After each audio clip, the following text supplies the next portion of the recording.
All right, I'm excited. This is the real meat and potatoes of the section. This is where we're actually going to be generating a random password for our user. This should be fun. So the flow that we have here is that someone picks how long they want their password to be, they hit generate password, and it forwards it to the next view, which in our case is the password view here. And so it's actually here inside of this password view where we'd want to do the work of figuring out, hey, how long of a password did they want? Was there supposed to be uppercase characters, lowercase, all that stuff? So let's go ahead and work on our home.html to have a few more options here. So the first one, I'm literally going to add more options. So we'll just go ahead and go for a bit here. So I'm going to change this to like 9 and 10. Make this like 11, 12, 13, 14. I'm going to update these values as well.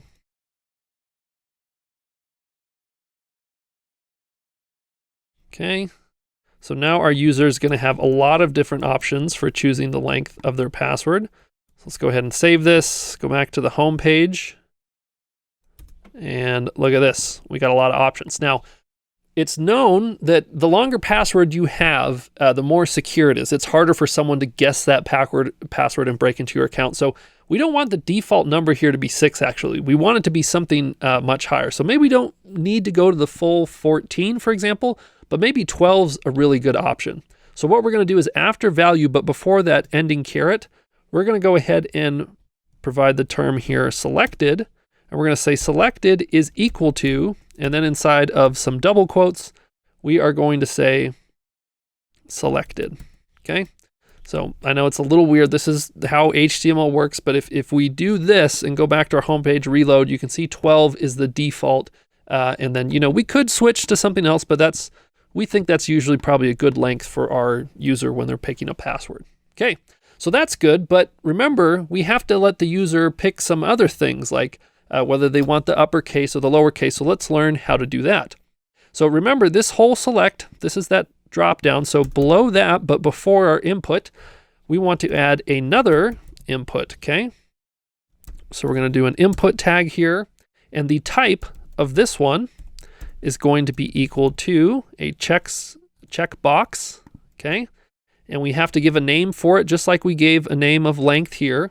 So for the first one, let's go ahead and have this one be equal to uppercase, okay? And go ahead and put the ending tag there. So let's save this and go look at our home page. And look at that. Now we have a checkbox, but it's kind of hard to read and understand what's going on here.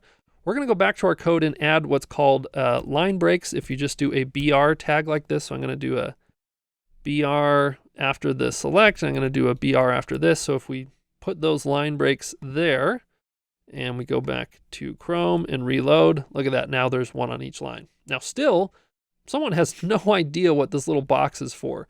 And so I'm going to provide here inside of Atom, after the input, I'm going to say something like uppercase, okay? So I'll go ahead and save that, reload this page, and I can see, that's uppercase. I misspelled there, but you can tell now that this checkbox is for uppercase.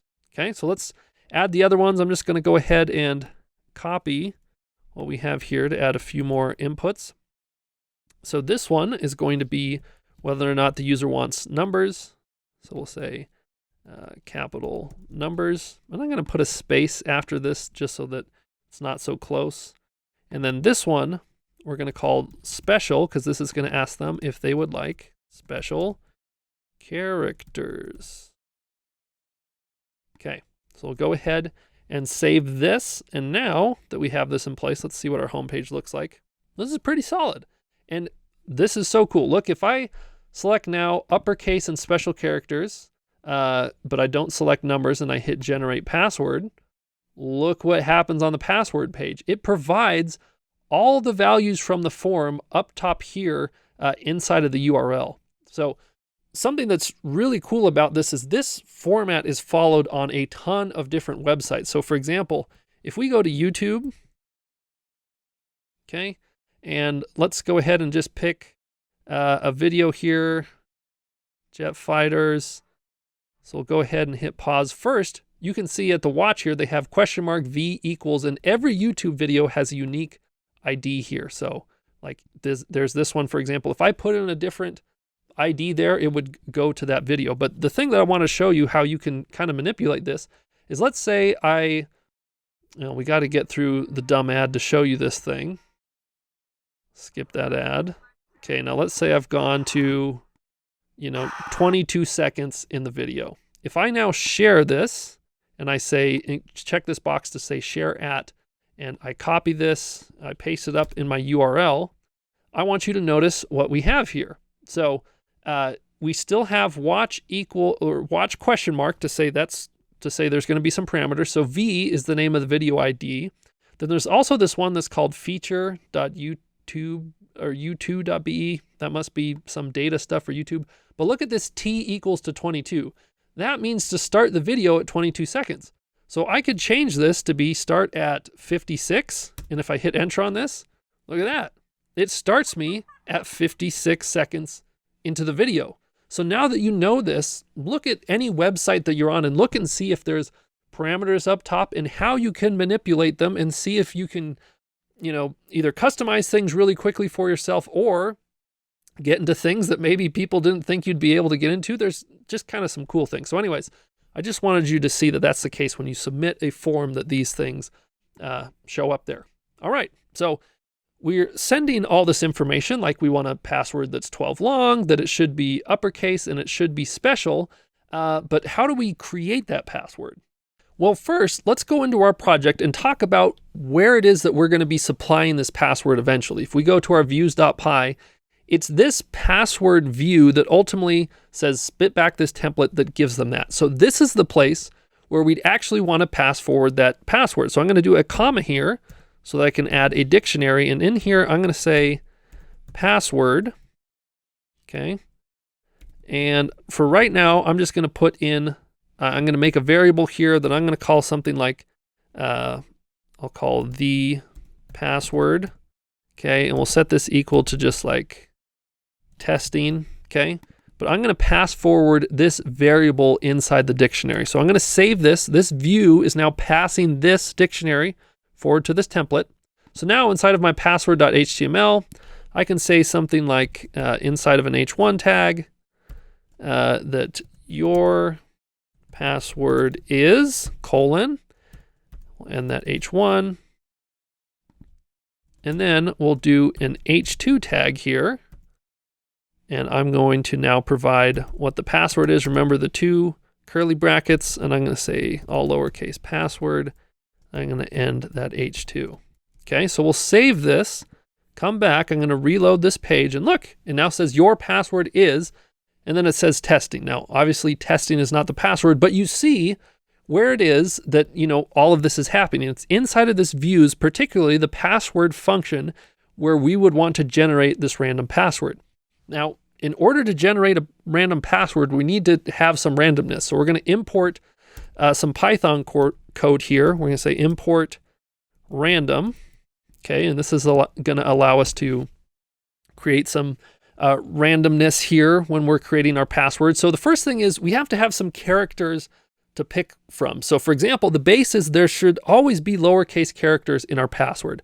So we're going to make a new variable here that I'm just going to call characters. I want this to be lowercase characters.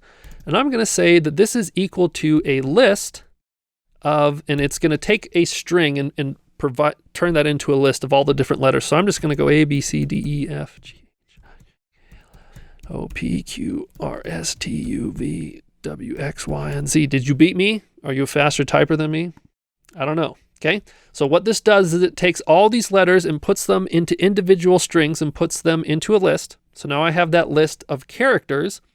Then what I got to do is figure out, how long I want the password to be. So for the time being, I'm just going to say the length of the password is going to be 10. Okay, kind of arbitrary, but we'll get to that in a second. Then what I want to do is say, okay, the password here, what I'm going to do, and I'm actually going to move this down so that we can see this all in one thing. I'm going to have the password just be an empty string to start with. But then what I'm going to do is I'm going to loop through for however long I want the password to be. So I'm going to say for x in range, and the range that I want here is whatever the length is going to be, so I'm going to do a little curly there. So this should go through 10 different times. And I'm going to say password plus equals, and then I'm going to add on a random character. So it's like 10 times I'm going to add a random lowercase letter onto this. So I'm going to use my characters here, but first I got to say random dot choice. And inside of this choice, if I pass in my characters, what it's going to do is pick one and put it in there. So just with this little bit of code, if I go ahead and save this, let me go ahead and move my code so you can see this better. If I save this, and then I come back to my home page and reload, local variable password reference before assignment. Okay, so here we have an error. This is something I've made a mistake on, but this is a great teaching moment. When you see a nasty error like this, how can you use it to help you find the problem? Well, first try and understand anything here that relates to your project. So it's telling us we have an error at /password, so that's the URL, and it's saying local variable password reference before assignment. So if you go ahead and scroll through things here, you'll notice there's a lot of files here that you had no hand in making, like a handler /exception.py, base.py, base.py, but look at this. Oh, look, on my desktop, password generator project /generator/views, that looks like my code. And if we look at this, it's telling us that the issue is on line 18. So if I go back to my code, to that file that it told me about, and it says there's an issue here on line 18, well, the problem here is that I've created this variable here called password, but this has never been initiated or created before this. So the problem is I called this one the password, and I forgot to keep that same name here. So this should just be the password. But anyways, my mistakes hopefully turning into a teaching moment that will one day help you as you encounter errors in your own project. Okay, so let's save that, reload the page, hoping that this works, and look at that. This looks like something that was not ours. It might be random if we reload the page. Ho, ho, ho, look at that. Each time we do it, something completely random. Isn't that cool? So, although we haven't taken any of the user's preferences into account, like how long they want it to be, whether it's uppercase, special, all that stuff, we at least are generating random passwords. Like, we have a functional website. If someone came to our website, hit generate password, we would make a random password for them. How cool is that? Okay. So in the next one, we're going to talk about how we can take the preferences from the form and integrate that into the project.